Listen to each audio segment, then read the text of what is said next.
This is the Bama Podcast with Marty Solomon. I'm his co-host, Brent Billings. Today we are back with Josh Bossé to consider the boundaries established for the tabernacle and the love hidden within them. Yes, here we are, moving on to the next section of the tabernacle project and day 2 of creation, which is where we're going to begin. Brent, I never mind if you just jump into the text unless Marty needs to say something. I give it my Bema blessing. Jump into the text. Let's do it. Yeah, never can argue with jumping straight into the text. Mm-hmm. And God said, "Let there be a vault between the waters to separate water from water." So God made the vault and separated the water under the vault from the water above it. And it was so. God called the vault sky, and there was evening, and there was morning the second day. All right. Well, this is a particularly interesting day, and I'm going to have to be very, very careful with this episode because this is probably quite possibly my most treasured teaching of all Torah has to do with the second day of creation, which if you know anything about what the Ramban, with an N, what the Ramban says about this, you would maybe start to get a sense of why it's so important to me. But without going too deep into it, which is hold on.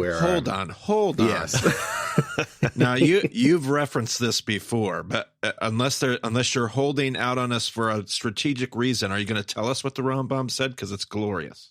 Okay. Yes. So Rambam said a lot of stuff, but the thing he said that got my ears twitching was he said that for the people who know what's going on with day 2, you're not allowed to teach it to anyone. Ooh. And if you don't know what's going on in day 2, don't ask about it.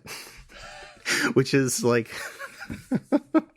how can you not get curious after hearing something like that? Which I've always wondered is exactly his point. It feels like It just feels like a very Rambam thing to do, but nevertheless. Yeah. And you put on top of that, it's the only of the 6 main days of creation that is not called good. We didn't hear the God saw it was good. Uh-huh. It's also weird in some other ways. You know, we've noted before that the first 3 days of creation all involve the theme of separating. Yes. But something different is happening in the separation here than anywhere else. And let's dive into that with our, structure of going through this. What is the element? What are the chunks, the broad chunks of creation that God is messing with? Like in day 2? Yeah, day 2. Are you alluding to that it is the same thing on both sides of the separation? It is. It's the same thing. It's not light and dark. Peeking ahead, it's not dry land and water, which in both cases are pretty opposite of each other. Here, It's like not even kind of they're just the same thing. Just literally the same thing. And so, yeah, the primary element we have is water, just God messing around with water. Nothing super new is created. I mean, obviously we have the vault, which the Hebrew word refers to something that is hammered out very thin. I'm sure Ellen, what she talked about with the craftsmanship language of day 2 could go a lot more in depth in that. And honestly, I think because of how this is connected to the Mishkan and how much the Mishkan is all about craftsmanship language, from the beginning, I'm like, man, this would have been cool if I just had Elle do the whole series with me, but that would be very selfish. But nevertheless, yeah. So the vault is just like this little thin space. It doesn't even really get into it that much, but it's a little bit. We'll have to think more about what exactly we think of when we think of this expanse, because obviously, when we think of waters above and waters below, what does that start to bring to mind, when you think of the real world? Well, sorry, here comes my fundamentalist Bible college teaching. I think of the water canopy up above the earth, and I think of the, whatever you want to call it, spring water within the earth, the stuff that comes out from. Yeah. So that's what I think of. Yeah, and this is a great point. We know there is water up in the sky, and that's a little curious. these ancient people, surely they didn't know about the water vapor and what you talked about with the canopy and the water cycle. Like they didn't have this scientific understanding that we have today. Like, how on earth did they know that there was water up there? You'd make some assumptions based off of rain, I would assume. Like, there's got to be water up there somewhere. Exactly. There's rain, and that kind of that's the big hint. There has to be water up there, or else how would it fall down? So let's step back. Oh my goodness, I've already been straying away from my system. So the elements we have the waters, and how does God interact with them? He separates them. So then we have this expanse, and then how does God interact with the expanse? He puts it in. I'm totally shooting off the hip here. He names it. He does name it. Okay. And he puts it in place, like he doesn't he put the vault in place? Am I remembering that correctly? No.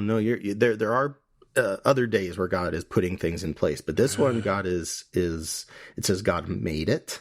Okay. And it uses a common word that's going to be throughout all this, throughout the Mishkan, days of creation. It's all through it, and it's the word vayas or asa, and it's important to know, like, we won't be going super in depth into this. So this is not going to be on the test, but we should understand that the sense of it is work that involves a process. Like, it's not like when it says earlier, God created the world. Like that is a very, like Elle talked about how it's like carving out, like it's a kind of indelible action.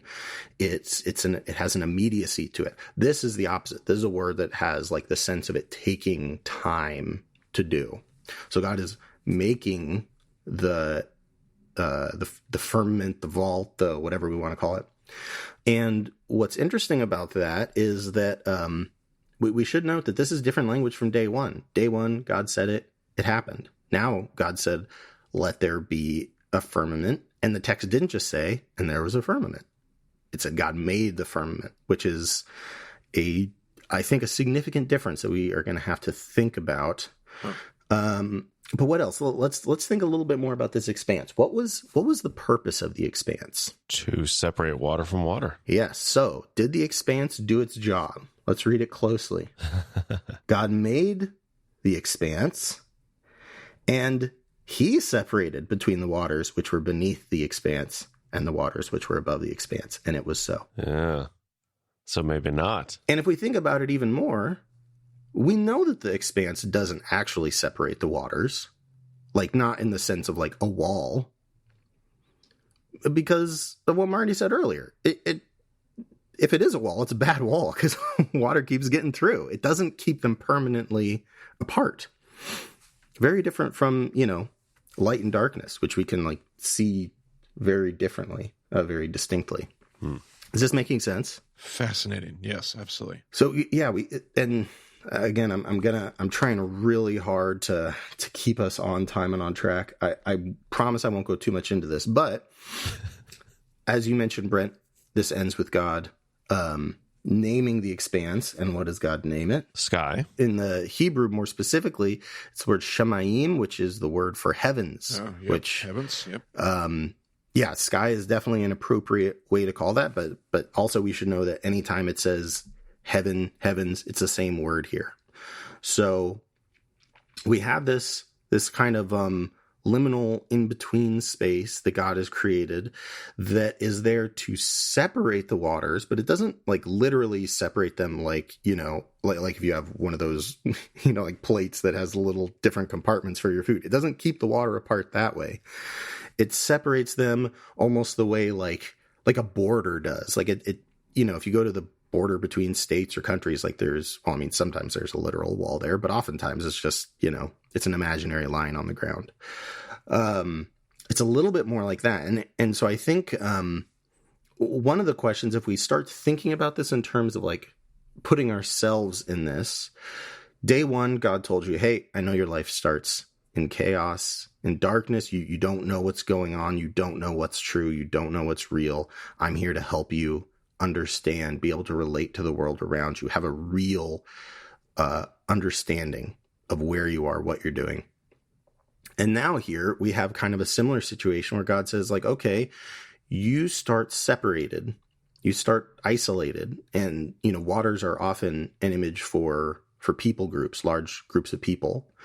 And it's, the rabbis have pointed this out many times. This isn't giving too much away, but they say the reason God didn't call this day good is because God's separating something from itself. Water kind of likes to be together. I mean, even an ancient person just observing water, you can see, like, the way water forms surface tension and things like that. Like water connects with itself very well.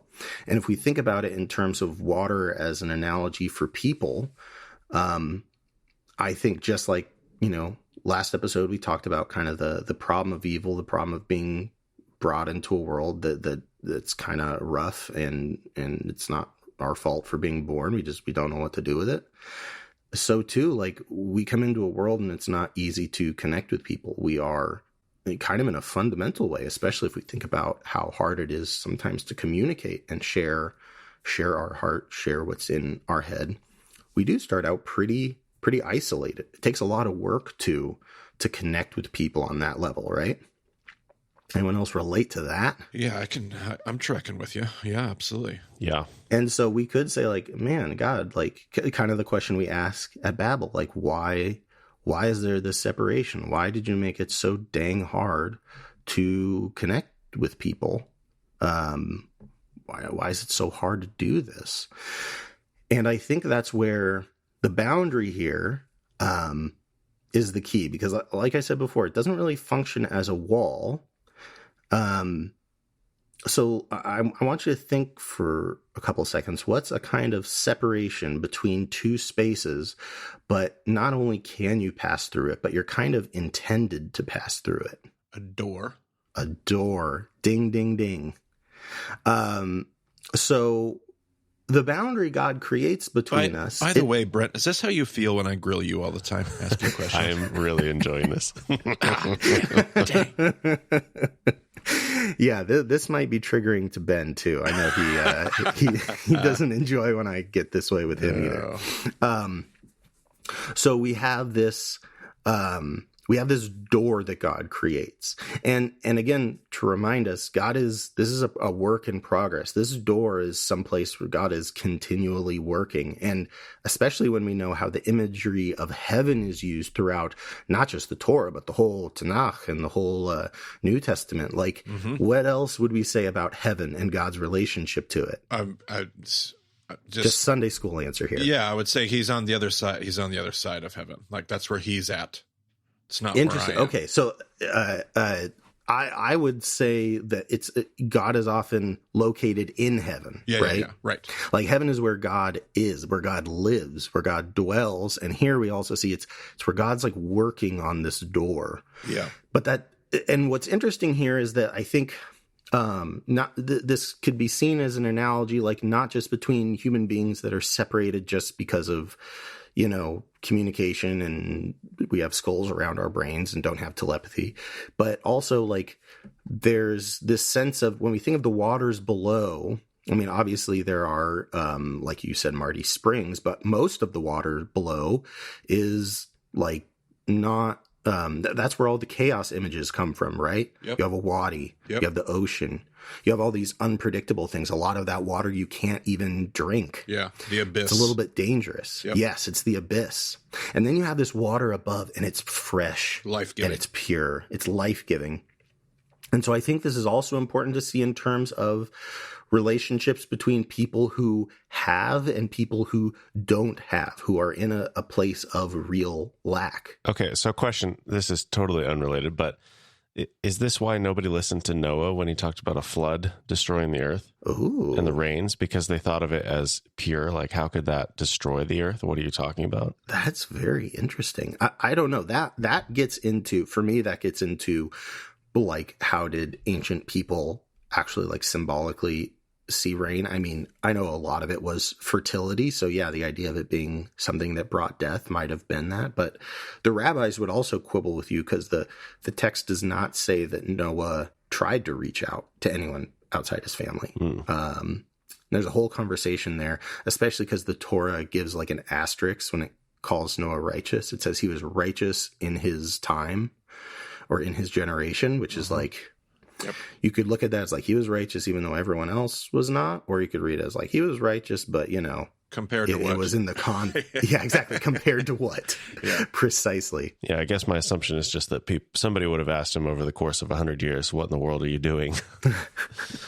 And then they would have dismissed him when he explained it as like, what are you talking about, dude? Rain doesn't destroy the earth. That's true. But you see why this is so easy to get lost in. Yeah. I'm trying to step out of the rabbit hole here. So we have this like really rich image of the separation between people. Both we could just see it like in our individualistic, kind of Hellenistic context of not being able to purely communicate our thoughts and emotions, which is kind of what we look at it from our point of view here, to maybe a more ancient perspective of like, oh man, there's so much good stuff just right up there and I'm waiting for it to fall. I'm stuck down here where it's not as easy to find fresh water. And up there, man, they're just rolling in the fresh water. And to see that as like, yeah, there are people there's Egypt, and they don't even need rain. They have rain in the Nile. They have fresh water as much as they need. And so I think there's a lot of the way that this day sets things up is to think about like where we need rain, where we can be rain, and to look at that as something that separates us from other people. And then when we see God come into the middle of that and start building a door, what does that door kind of function as? Story-wise? Well, I don't know what you may be looking for here. It either separates because it's a door, so it separates those waters above from the waters below, but it's also a door, so it's also, I mean, there's possibility is the word I'm thinking of. Like, apparently this door is going to open every now and then. There's going to be some interaction between one side and the other side. If it's at all door imagery, the door doesn't just separate, the door also grants access. Yes, exactly. God, the door, like if God's the one who separated the waters, right? The door isn't actually keeping them apart. Right. God builds the door, and if we're looking at this as a film, and the camera zooms in on the water below, and then zooms in up on the sky, and let's imagine we could see the water up there, and then we cut to a door. We think, oh, there's a way for these two things to get across to each other. There's an invitation to move, but God doesn't do that for us, right? We have to be the ones to cross over. We have to be the ones to fall like rain. And whether that is in us like taking the first step in relationships and being intimate and giving love to people when we haven't received it first, or whether that's, reaching out to people who are in greater need than we are, and not just, using our excess for ourselves or for our tribe, but to look beyond that, look at who is across that firmament. I think that's the invitation here of like, you begin in loneliness. And I think that's very relatable in our era right now. We begin in loneliness, but God is always building a door. And when we walk through that door, what are we by definition passing through? Heaven. Heavens. Yeah. If you want to get to heaven, you can only pass through it when you're in the act of reaching across and trying to love someone else. Love is what draws us through that door. All right, now you're just sounding like Jesus, so knock that off. Yeah, that's the idea. That's the idea, man. So, man, yeah, there's so much more we could talk about this. But it's important to note, too, when we think about this in a hierarchical sense, because this isn't a division like, left and right. This is an up and down division, which makes me think of a hierarchy. And, the fact that there's fresh water up there and not as much fresh water below and a lot more dangerous water below, that seems to reinforce the idea that there's kind of a natural hierarchy there. And if we were thinking in terms of hierarchy, where would we expect God to be? At the top. At the top. But God's not at the top. He's in the middle. God's in between. Yes. God is in the middle, which, if we understand the structure of the days of creation, this is definitely going to come back in day 5. Don't you worry. But we'll get to that later. So we have God sitting kind of at the nexus, at the doorway between the people at the top of the hierarchy and the people at the bottom, the meeting place between people that are separated. That's where God is. God is creating, repairing, building that door to incite us, to spur us to go across, to go through the door. And so that is where I want our heads to be at. God telling us, like, yeah, I know you're lonely. I know you feel isolated. You feel like an outcast or a foreigner, or there's people like that around you. Look for the door. Where's that door? You can walk through it. Like, this is not a light and dark thing where you kind of need light to be able to get anything started. This is something you can do. You can cross over. With this in mind, let's go ahead and read some of Exodus 26. This is a very tedious chapter, so we're going to be doing a little Frankenstein version of it. Frankenstein. So, Brent, why don't you go ahead and tackle that first chunk there? Make the tabernacle with 10 curtains of finely twisted linen and blue, purple, and scarlet yarn, with cherubim woven into them by a skilled worker. All the curtains are to be the same size, 28 cubits long and 4 cubits wide. Join 5 of the curtains together, and do the same with the other 5. Make loops of blue material along the edge of the end curtain in one set, and do the same with the end curtain in the other set. Make 50 loops on one curtain and 50 loops on the end curtain of the other set, with the loops opposite each other. Then make 50 gold clasps and use them to fasten the curtains together so that the tabernacle is a unit. Make curtains of goat hair for the tent over the tabernacle, 11 together. And then jumping down a little bit, make for the tent a covering of ram skins dyed red, and over that a covering of the other durable leather. And there's that weird word again. Yes. And, we're not going to dive too much into that, but, yeah, we see this pattern of two. I mean, we're going to see division of two things all throughout this chapter. We start with a covering. And what does a covering do? It separates what's above you from what's inside, what's below the covering, right? That's what a roof does. And not only that, the roof itself is made up of 2 parts. And how are they bound together? What are the clasps made out of? Weren't they gold clasps? They were gold. And where else? What's the gold parts of the tabernacle? Do we remember so far? What's the very first one? I mean, the ark is covered in gold. The ark, yep. And then we have the table, and then we have the lamp. And it's like it's saying what brings the two things together are the tools we just got from day one, from the ark and the lamp and the table. Like when we think about the rain image, it's like, oh yeah, I guess if I was going to be rain, I would take that light that I was given and give it to someone else. I guess I would try and make God's presence into something nourishing that other people could eat. I guess I would, try and help them see what I saw when I met God at my Sinai. And that's the thing that binds these two together. So we have, 2 curtains like that. The next chunk, it's roughly the same pattern. We have 2 chunks, except one has an extra 6th chunk. There's 11 instead of 10. So there's a little overhang at the back of the tabernacle. That one has bronze clasps, which might... it's not a significant enough detail to warrant us going on a rabbit trail, but there's stuff there. And then we have 2 more coverings. So we just have covering, all these things separating what's above from what's below. I mean, these are all practical. The very bottom one, as you mentioned, Brent, it's like made of all these really beautiful colors that are woven together. And then on top of that, we have, something that is it the ram skin, or I think that comes later. But, we have this decorative layer, we have like a heat insulation layer, and then some other layers to like keep, the elements out. And what's really interesting though, is what it says at the very, very end, when it talks about the very first set of curtains, the ones made with the colorful yarn. And then,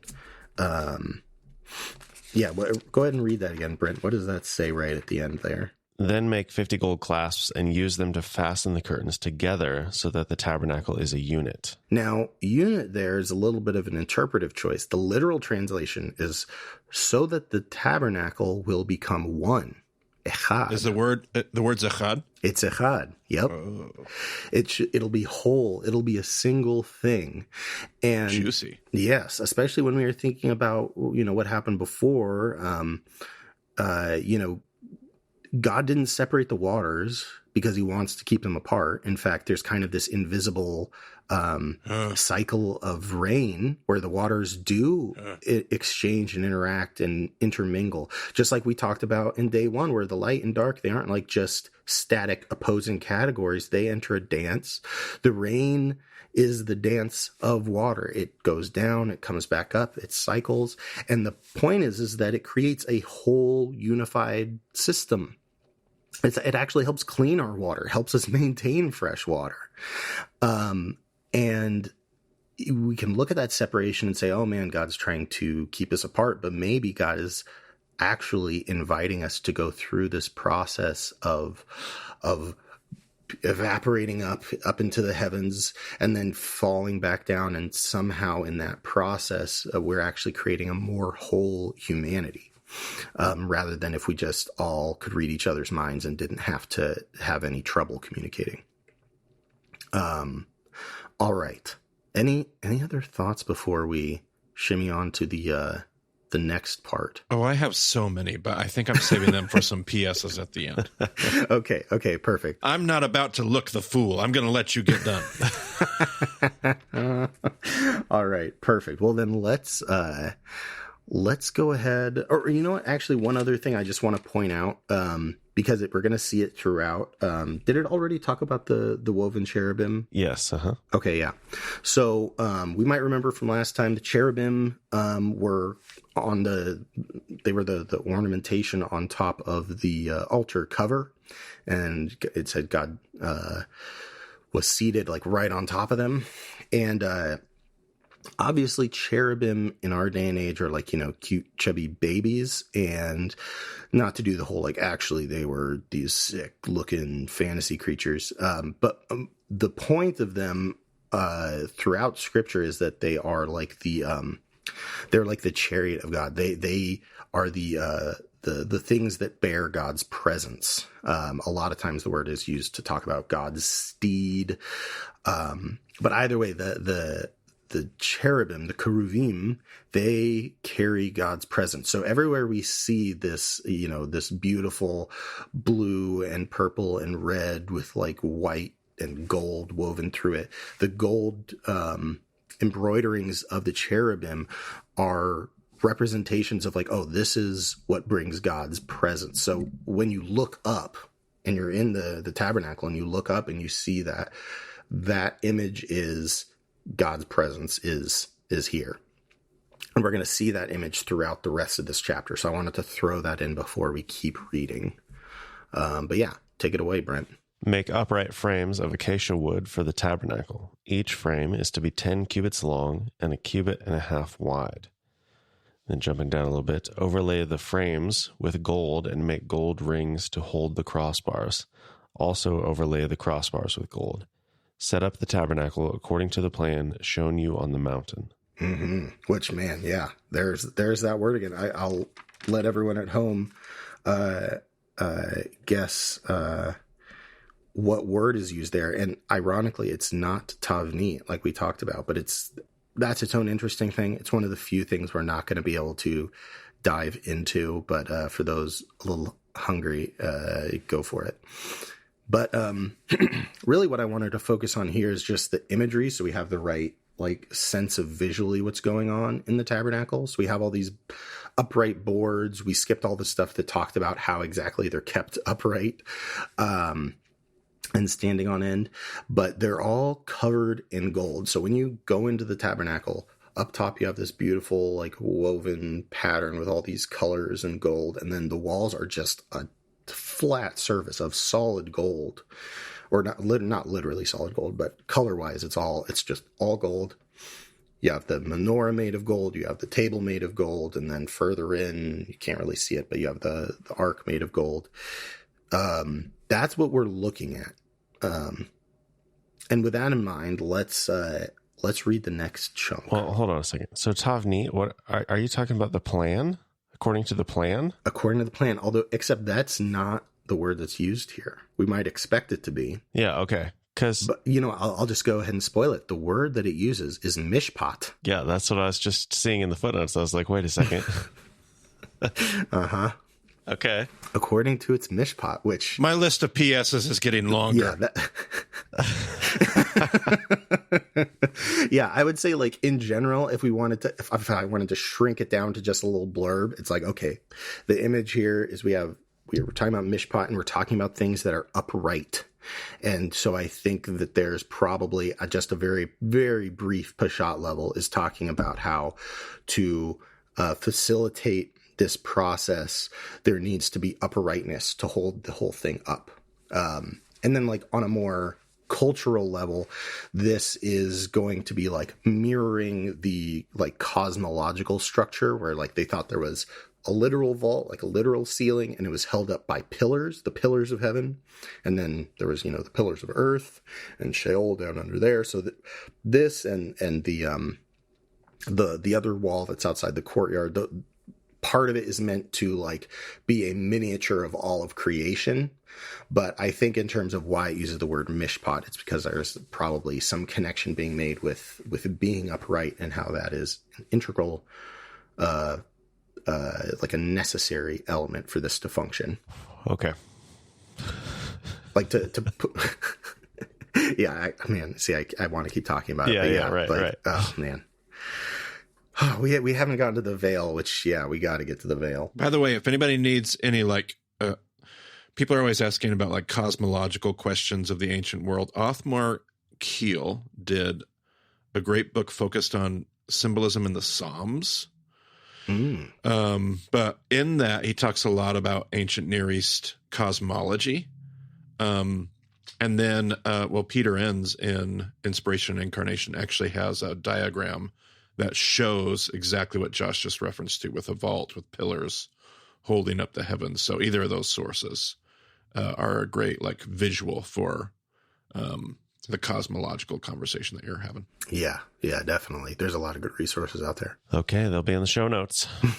Beautiful. Make a curtain of blue, purple, and scarlet yarn and finely twisted linen, with cherubim woven into it by a skilled worker. Hang it with gold hooks on 4 posts of acacia wood overlaid with gold and standing on 4 silver bases. Hang the curtain from the clasps and place the Ark of the Covenant Law behind the curtain.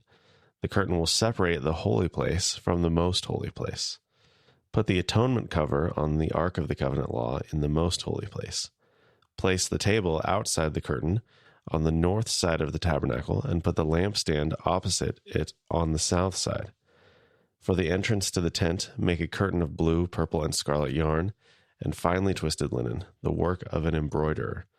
Make gold hooks for this curtain and 5 posts of acacia wood overlaid with gold, and cast 5 bronze bases for them. All right. So yes, we have the final chunk of what we're going to be talking about today. There's no more Mishkan details. So nobody freak out. We've arrived. We have arrived. So we have, yeah. So we have 2 kind of curtains, additional curtains that were made that are essentially the same in design as the first layer of the tabernacle covering, and one of them is in the middle of the tabernacle, and it separates the internal. What's often called the Holy of Holies, the holiest place where God's presence is, and the outer part, which has the menorah and the table of bread. So it separates those spaces, and then we have another similar curtain that is on the other side of that space that divides the outside of the tent from the inside of the tent. Again, so many levels of separation here.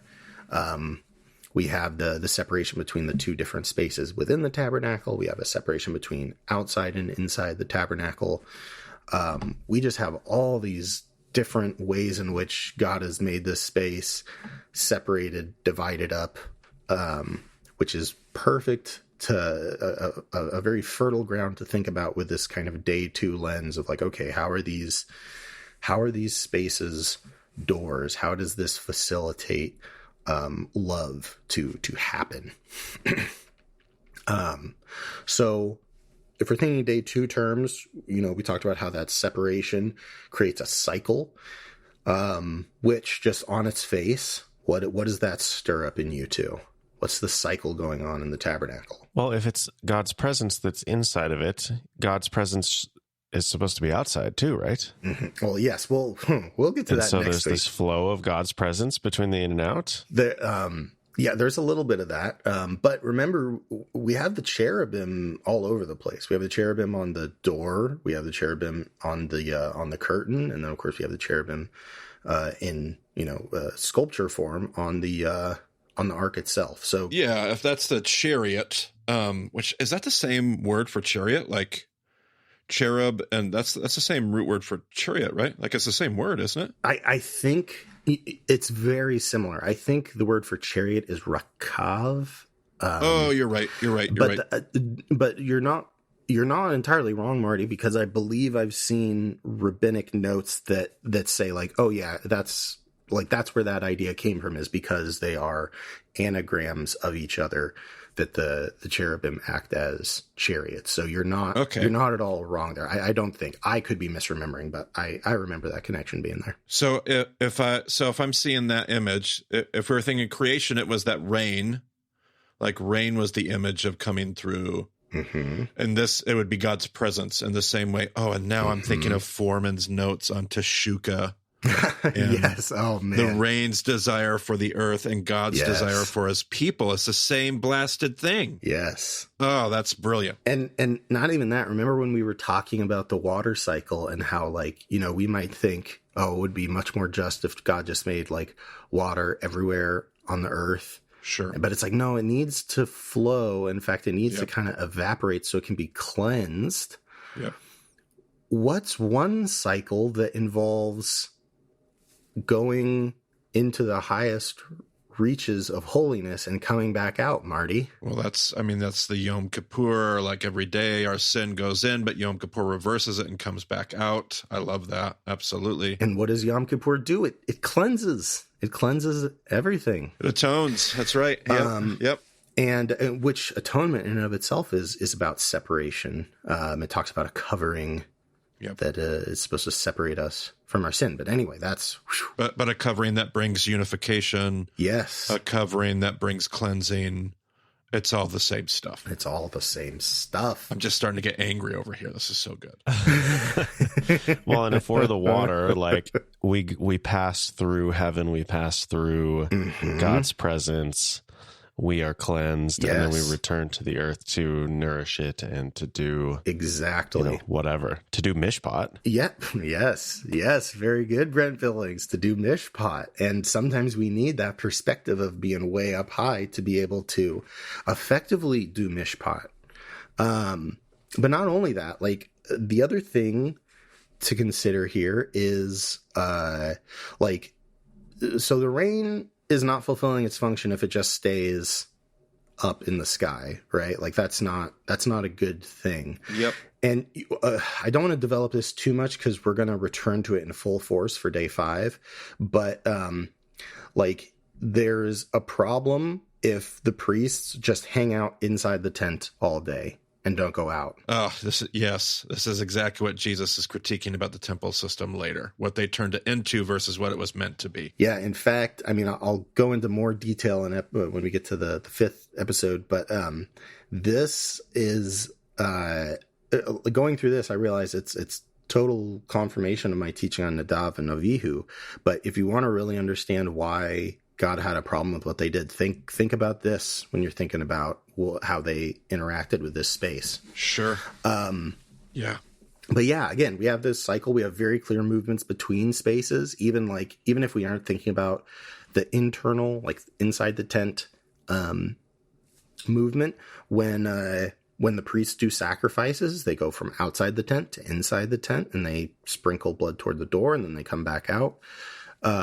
We also have like this nourishing cycle. Like there's laws about the priests having to eat their meals in a holy place. So there's all sorts of things. The priests, like you pointed out earlier, Brent, you could look at the priests as the rain.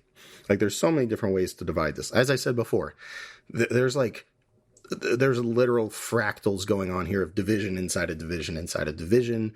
We could see the rain as God. We could see us as the rain. We could see us as priests as the rain. All sorts of ways to look at that. But yeah, we see this flow of inside and outside. Like it has to do that in order for God's presence to be felt by all. Which again, going back to is like when you pass through that door, when love pulls you across that gap that separates you, that is where you experience God, and that's true for you and the people who receive what you're giving, and vice versa.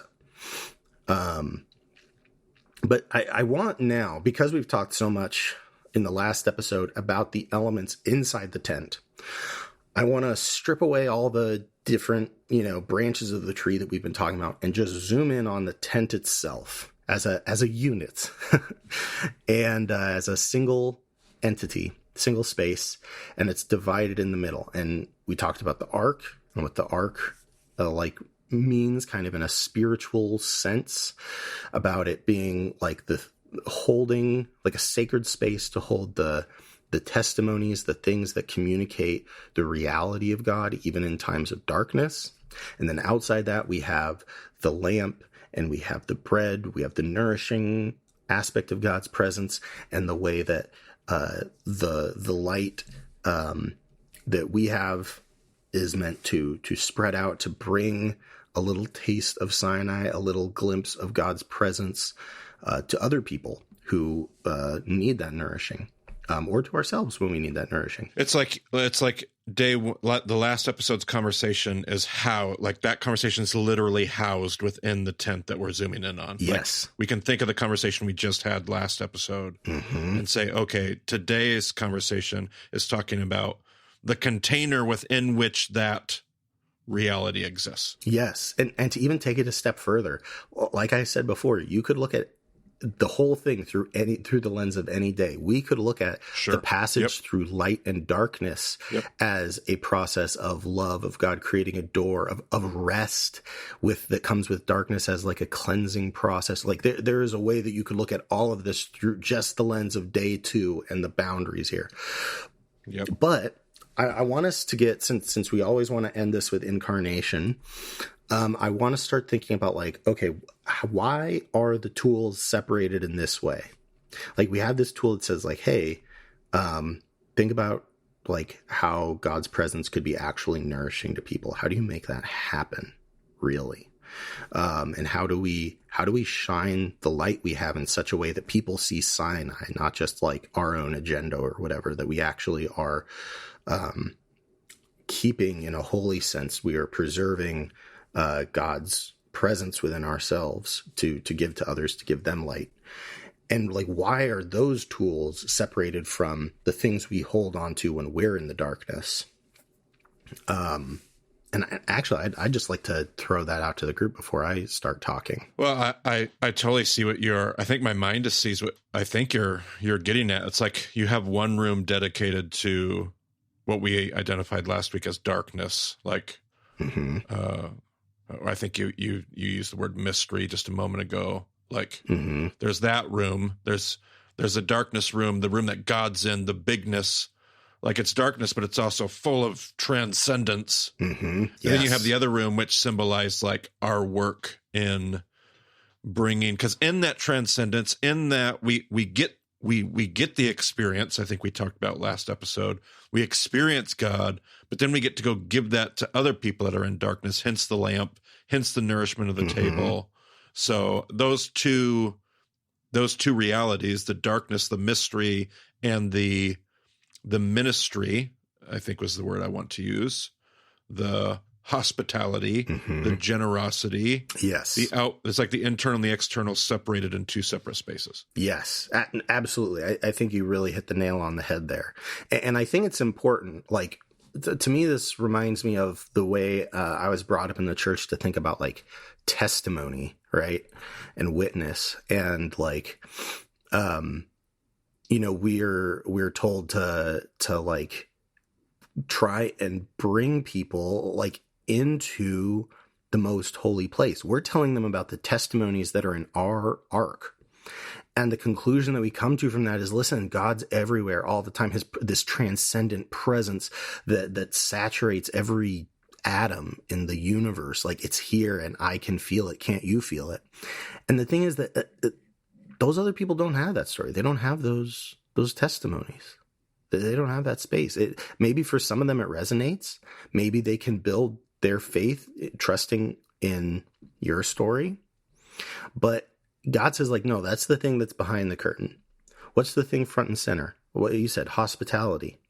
Like, what they need is just to know on a very basic level. We always talk about, in the New Testament, spiritual growth is compared to like human development. Like, you kind of start with in this spot of needing milk and then graduating to meat. And in this sense, I think it's like, yeah, people just kind of need bread and they need light before they can, see those things even when they don't have them in their life. Like, if you're going to someone whose life is just miserable and you say, hey, no, actually God's in the whole thing. What does that do for them? That doesn't make God's presence more real. If it does, it tells them the wrong story. It tells them that God is that darkness, that God wants that darkness. And that's not true. That's not what God said in day one. God said, no, associate me with light. So we've got to give them light. We've got to give them bread. That's what our range should bring. That inner space, like you said, Marty, that's for the mystery. That's for the difficult times that we have to cling on to the story that we already have. But we have to give people the tools to build their own dang story first. They haven't come out of Egypt the way we have yet. Yep. Like, we need to bring them through in the proper order, because it's not loving to just throw them into the Holy of Holies. Like, that's overwhelming. That's too much. It's too heavy. Like, the word for glory in Hebrew is also the word for heavy. It's a burden in a sense. And inside the internal part of the tent is where we're supposed to bring those heaviest burdens that we can't deal with every single day. Mm-hmm. But that's not what it looks like to invite someone into the tent. And that's one of the other things I want us to think about. We talked the last time about how one of the first things that the menorah shows you, if you go if you enter the Mishkan and and someone hasn't lit the menorah yet, heaven forbid, and then someone lights it, what are you going to notice? You're going to say, oh, I'm inside a tent. And you're going to see the cherubim, and you're going to see the gold walls, and you're going to say, oh, I'm in the presence of God. Mm-hmm. You don't need to be inside the curtain to know that. You should be able to see that from the outside. And this is where, to go back to the earlier conversation about like, why is there this separation? Why not just let there be unity between all these parts? And it's because it's more loving to allow there to be these boundaries, to allow there to be these separations, because we can't just experience all of God instantaneously. Like, it's something that we as finite human beings we have to grow. We have to give ourselves time to develop. Like, that's why, discipleship is a process. It doesn't happen immediately. You can't do it without actually growing into it. And before I say more, I kind of want to open that up, see if y'all have if that shakes anything loose in y'all's tree. I definitely love it, because I think we look at the tabernacle or the temple and all we see is separation, exclusion, keeping me out, rather than a system that was designed to facilitate and to teach us, to speak to us. It's a teaching tool. Mm-hmm. To tell us, like, There are spaces for whatever you're ready for. Mm-hmm. Like if all you're ready for is the outer courtyard, there's a space for you. Yes. When you're ready to get beyond that, there's a space for that. But you still might need a space that's not quite, and there's a space for that, and there's this. Mm-hmm. There's these spaces, and we love to just do in or out. We love to just do lost or saved. We love to just do whatever, 2 categories rather than.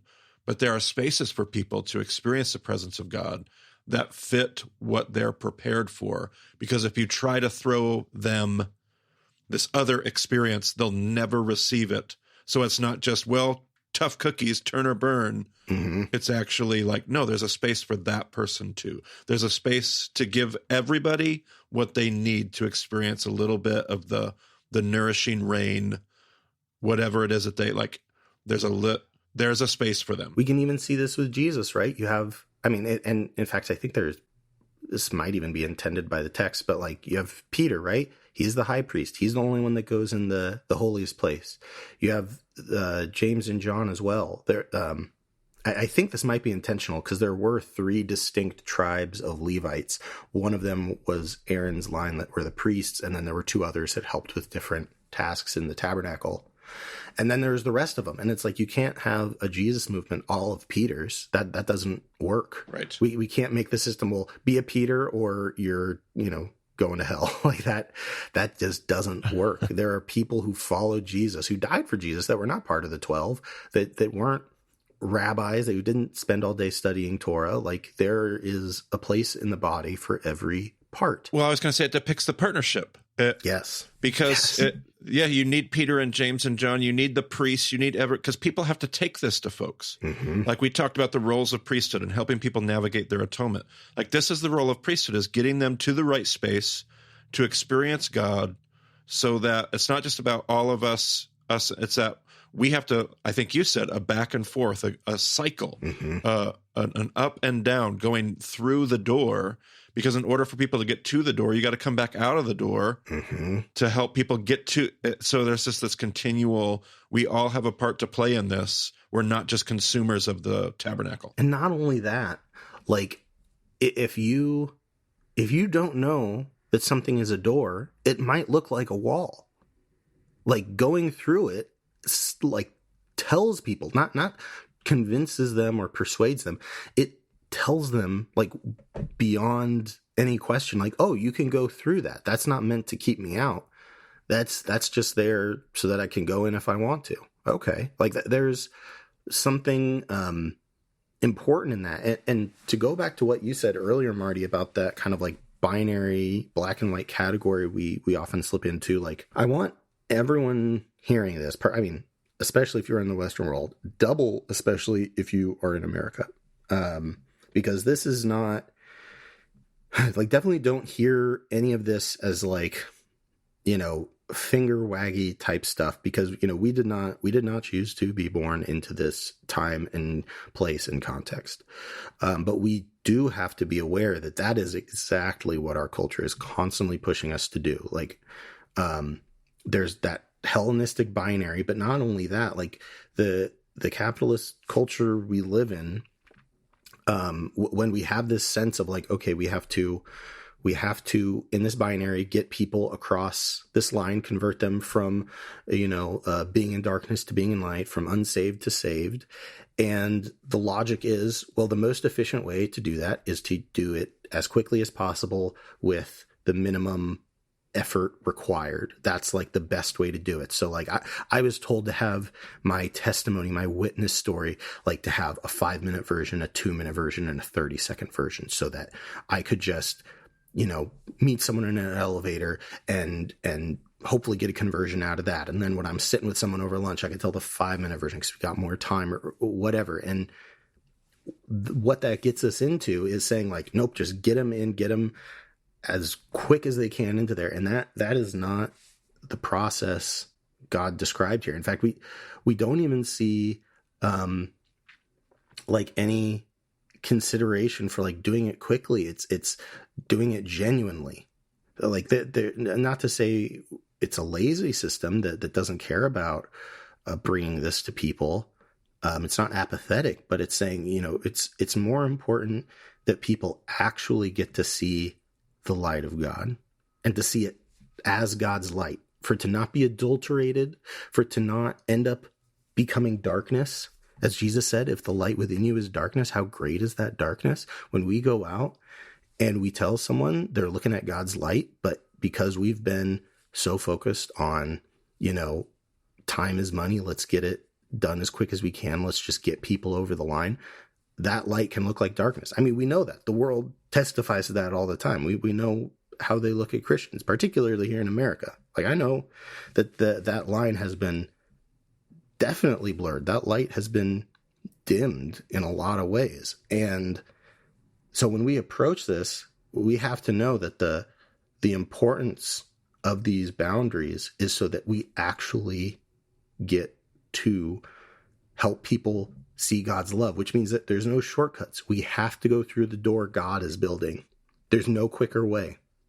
You go through the door that God is building, and it's not the one that's the most convenient. When the rain falls, it doesn't fall just enough to meet the needs of the patch of ground beneath it, right? It just falls. All of it falls. And that's how we have to think of what we are bringing to the world. That's what our hospitality has to look like. And that's the kindness we have to hold in our hearts for people that are going through this process. We have to be building these boundaries, between what we kind of keep private, the conversations we don't have, the stuff that the issues, the struggles people have that we decide not to poke at just yet. Where do we give openly and where do we kind of hold back? And the main question is, how do you draw those boundaries for the sake of other people? Right? How do you draw those boundaries to ease other people's burdens? And to be more specific on what that front end looks like, to go back to day one stuff, what does it look like in your life practically? Think about the people around you. Let their faces be in your mind when you hear this. What would it look like for you to make God's presence as nourishing as food, as tasty as freshly baked bread? Think about that smell. Think about those people. Think about bringing them a fresh loaf of bread and say, how can I make God part of that? How can I hide kingdom in that, like a little bit of yeast? And in addition to that, with the lamp, how can you use the light that God's given you, the insight, the understanding, the awareness of what's going on around us? How can you make that into something that when you share that with people, the first thing it does, the primary thing it does, is show them that they're in the house of God, that they are, that the house, it's separated, but the house is still one. It's echad. It doesn't matter that they're not in as close as humanly possible to God. They're in the house. How do we tell them that? With our story. That, I think, is kingdom work. That is love, as Jesus called us to. That is the door. How do we bring people through that door? And one other thing I want to say in this, and I'm sure Marty and Brent will have some thoughts, so I want to create space for them. But we have to remember too, again, we're Hellenistic, we're American, a lot of us. Sorry, I don't mean to speak for everyone, but certainly on this side of the microphones we are.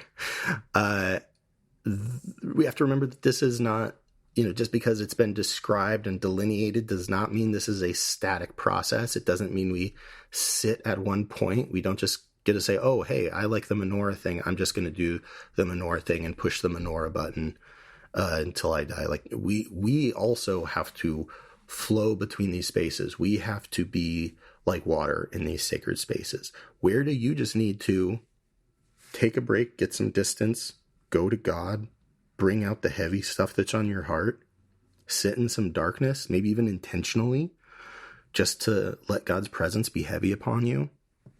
Where do you need to get out of your head and go just be with people, just be sharing bread and a love that other people may not even understand what it is or where it comes from, but that love that comes from God is there nonetheless, just for them to eat, just light for them to say, oh, hey, I'm in a good creation.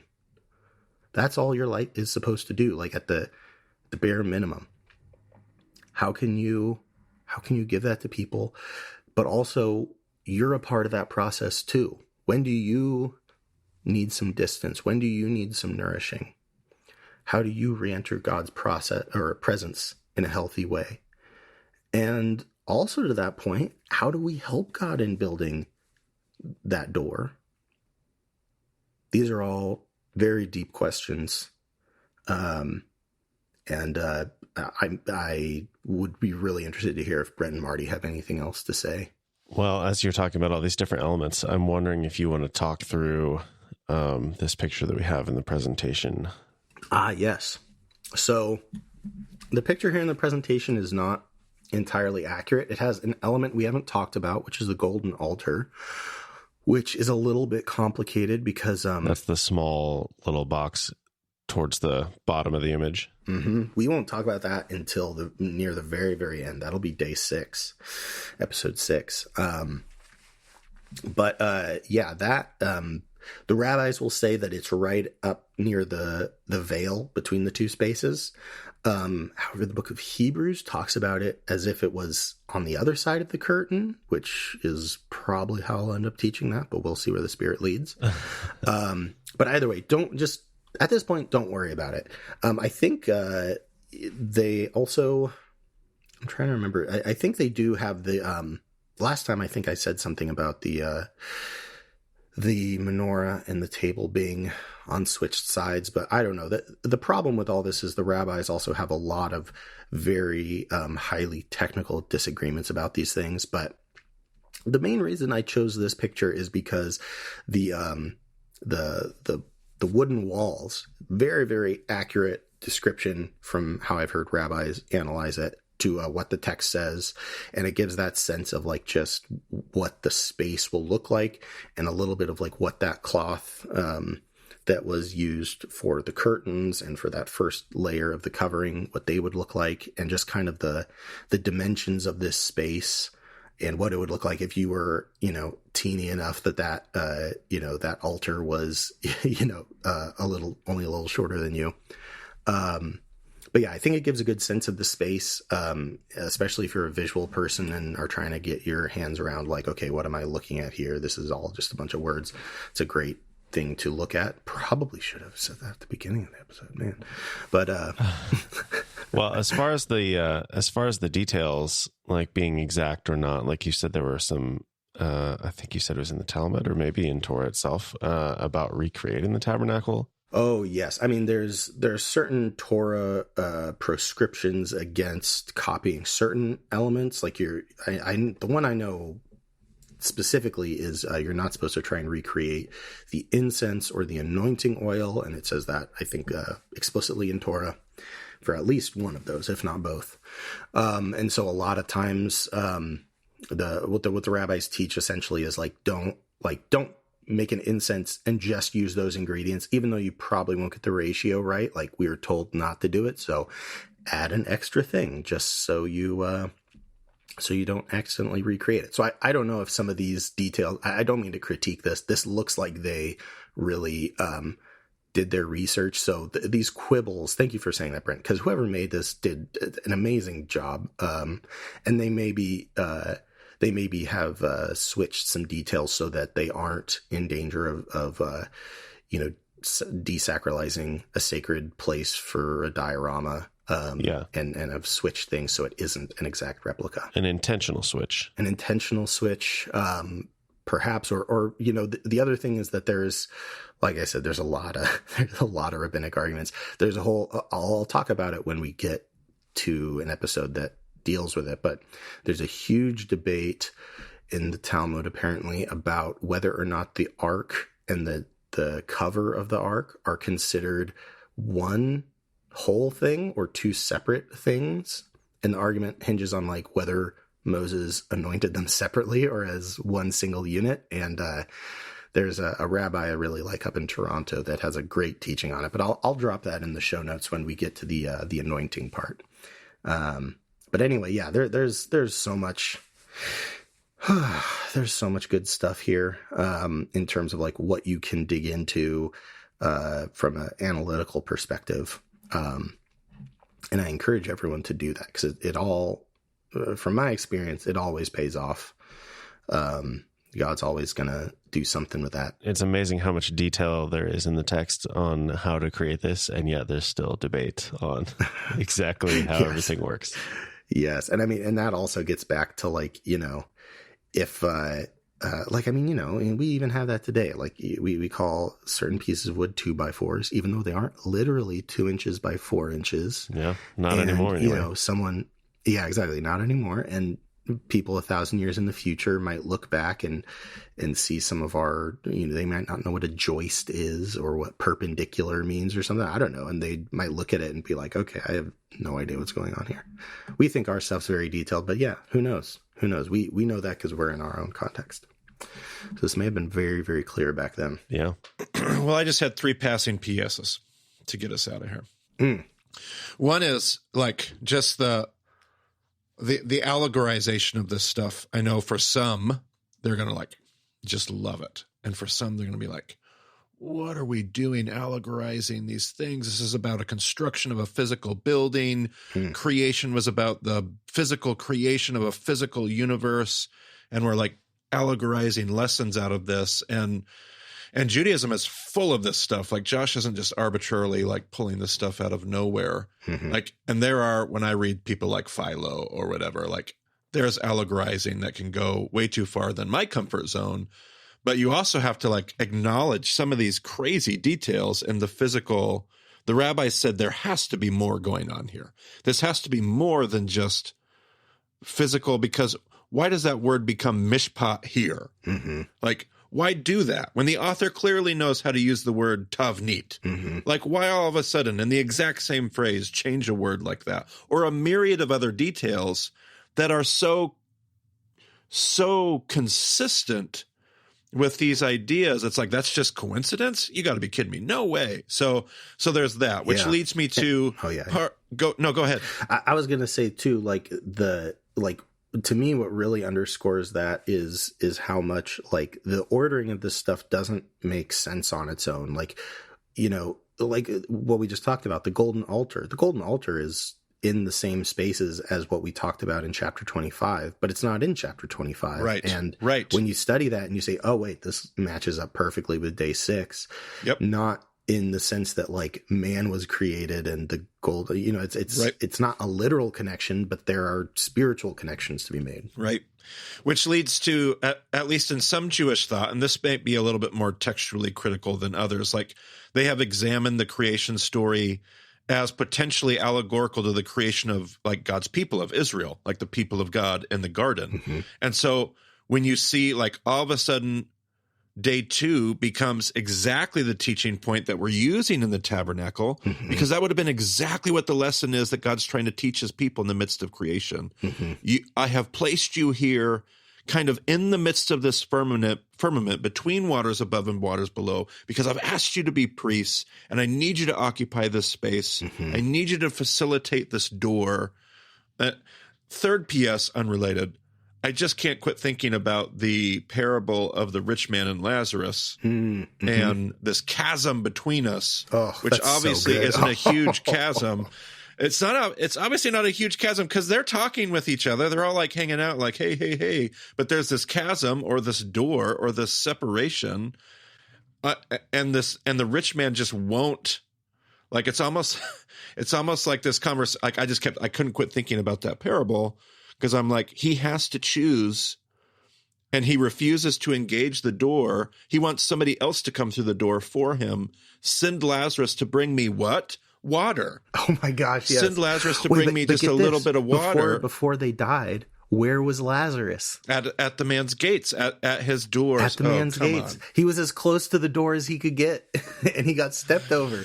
Yeah. Oh my gosh, Marty, Absolutely. That's brilliant. That's so brilliant. I just couldn't quit thinking about that parable as you were teaching, and that's what came to mind. So that's my last PS. But to that, I think you brought up a great point with your last 2 that I want to say something about too. Like, we know in the New Testament, we're told that our bodies are the temple, are the tabernacle. Like, these are things we are supposed to incorporate. Like, yes, if this is how God's presence works in physical space, if this is the way he set it up, we should be attentive to that. We're called to be priests. We're at Pentecost, we became little mini Sinai's. Like, so much of the New Testament, like Jesus is the firstborn of what? A new creation. And we're called to be like that. So we need to see creation and tabernacle as like central theses to Christian living. Sure. I believe that very strongly. Right. Absolutely. Okay. We did it all within time, Marty.